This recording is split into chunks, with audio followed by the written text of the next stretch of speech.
तो hi friends, welcome है आप सभी का। नमस्कार, जोहार। आज हम लोग करने वाले हैं बिजनेस कम्युनिकेशन का क्वेश्चन आंसर। ठीक है, तो इंग्लिश बिजनेस कम्युनिकेशन यह सेमेस्टर 1 में भी पूछा जाता है, सेमेस्टर 2 में भी पूछा जाता है, सेमेस्टर 3 में भी पूछा जाता है। डिपेंड करता है यूनिवर्सिटीज़ के ऊपर। ठीक है, 4 ईयर अंडर ग्रेजुएट प्रोग्राम में 4 साल का ग्रेजुएशन में लगभग हर यूनिवर्सिटी इसे पूछती है। ठीक है, और मैं आपको ये 23-27 सेशन का क्वेश्चन पेपर दिखा रहा हूँ। ठीक है, बिजनेस कम्युनिकेशन का, और ये कहाँ का यूनिवर्सिटी का है तो देखिए सभी का काम देगा ऑल ओवर इंडिया में। हालांकि जानकारी के लिए मैं बता दूं, ये झारखंड के रांची यूनिवर्सिटी का क्वेश्चन पेपर है। ठीक है, English business communication 23-27 session. Exam date जो है इसका मई है। ठीक है, मई 2025। चलिए देखते हैं हम लोग यहाँ पे क्वेश्चन किस टाइप के आए हैं। तो सबसे पहले बोला जाता है कि कैंडिडेट 75 मार्क्स का है, timing 3 hour, and candidate are required to give their answer in their one words as far as practicable। मतलब जहाँ तक संभव हो अभ्यर्थी अपने ही शब्दों में उत्तर दें। ठीक है, साइड में आपका मार्क्स दिया गया है, उसी के अकॉर्डिंग आपको आंसर करना है। पहला ग्रुप है ग्रुप ए। ठीक है, जो कि कंपलसरी है और इसमें 1 मार्क्स वाले 5 क्वेश्चन हैं। ठीक है, तो बोला गया है कि फिल इन द ब्लैंक्स या आंसर द फॉलोइंग क्वेश्चन। इसमें हमारा पहला क्वेश्चन है कि कम्युनिकेशन शुड बी डैश। तो देखिए कम्युनिकेशन शुड बी, कम्युनिकेशन जो हमारा कैसा होना चाहिए, तो यहाँ पे मल्टीपल आंसर हो सकते हैं। ठीक है, कंसाइज भी हो सकता है, क्लियर भी हो सकता है, ठीक है, अट्रैक्टिव भी हो सकता है। तो यहाँ पे कोई एक आंसर नहीं हो सकता है, बहुत सारा आप कुछ भी दीजिए जो यहाँ पे सूट करता है वो आंसर आपका सही होगा। ठीक है, अट्रैक्शन दीजिए, क्लियर दीजिए, करेक्ट दीजिए, कंसाइज दीजिए। ठीक है, ये सब यहाँ पे सूट करेगा, तो मल्टीपल आंसर इसका राइट होंगे। नेक्स्ट है यहाँ पे the dash is a greeting to the recipient. तो जब हम किसी व्यक्ति से मिलते हैं तो हम लोग सबसे पहले बोलते हैं नमस्ते, और इंग्लिश में बोलते हैं हाय, हेलो।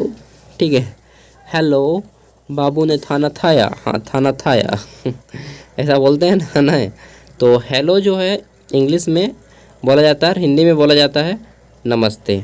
ठीक है, और वेलकम को क्या बोलते हैं, स्वागतम ना। हाँ, हिंदी याद रखिए, इंग्लिश आदमी याद कर रहा है, हिंदी भूल रहा है धीरे धीरे। चलिए, आज से 50 या 100 साल बाद शायद हिंदी जो है ना नाम मात्र के लिए रह जाएगा। ठीक है, रियलिटी है भाई, बदलेगा, दुनिया बदल रहा है। सी नंबर है हमारा the main content. The main content of the letter is called the dash of the letter. तो देखिए जो मेन कंटेंट होता है किसी भी लेटर का, उसको हम लोग बोलते हैं बॉडी ऑफ द लेटर। ठीक है, उस लेटर को हम लोग बॉडी बोलते हैं, बॉडी।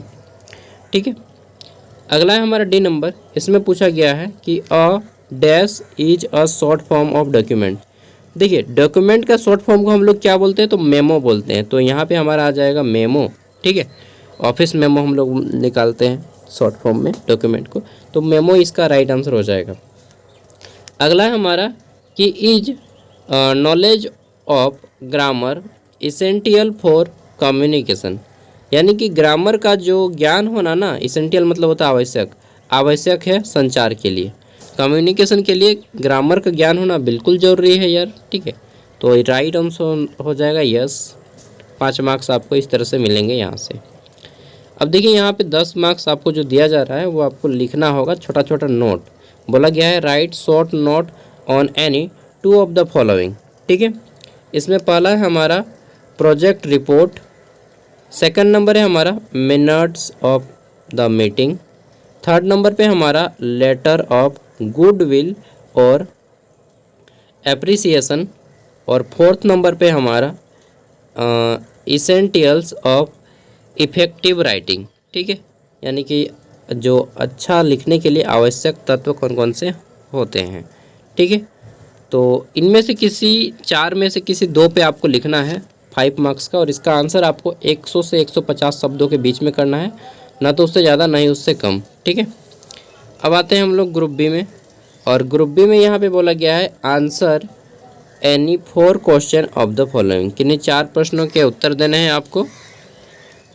इसमें हमारा पहला क्वेश्चन है कि राइट अ डिटेल नोट। आपको एक डिटेल नोट लिखना है, किसके ऊपर, ऑन ई करस्पॉन्डेंस के ऊपर, इलेक्ट्रॉनिक करस्पॉन्डेंस के ऊपर आपको एक डिटेल नोट लिखना है।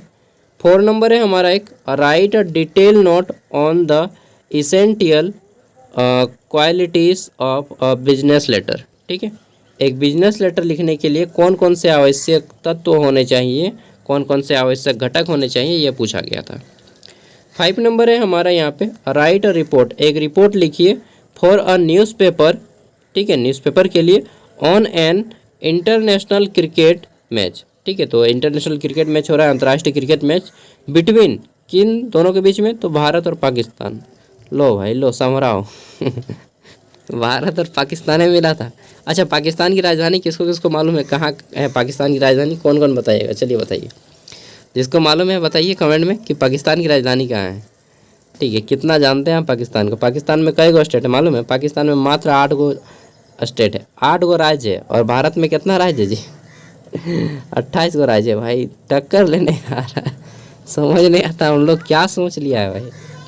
चलिए नेक्स्ट है हमारा यहाँ पे, right an application, right an application for a teachers vacancy in a school. तो एक स्कूल में टीचर्स की वैकेंसी निकाली गई, तो उसके लिए आपको एक एप्लीकेशन लिखना था। और देखिए जो लिखे होंगे इसका आंसर बहुत अच्छी तरीके से, उसका होगा 3 तरह के टीचर। ठीक है, our school vacant requirement for teachers. ठीक है, in the financial in the educational year session, new session 2025 to 26, PRT teacher लिखेंगे, फिर TGT teacher, TGT teacher and PGT teacher.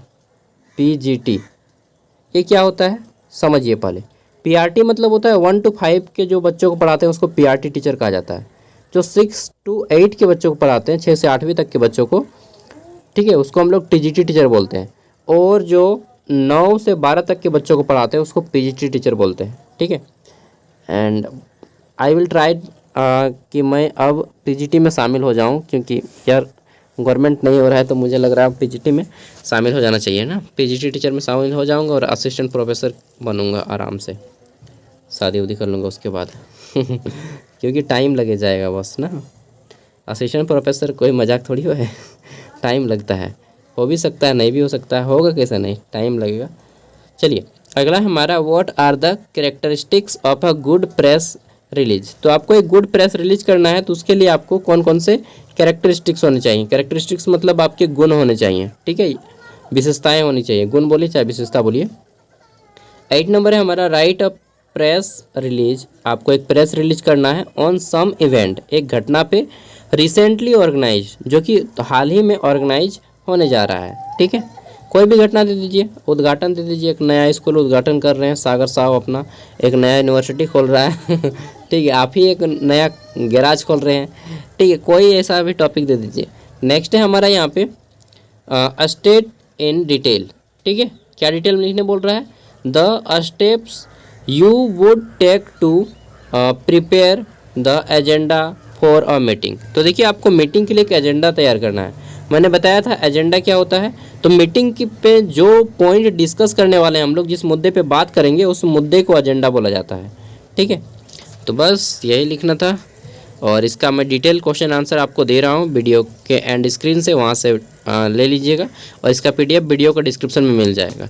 Thank you, bye for watching this video.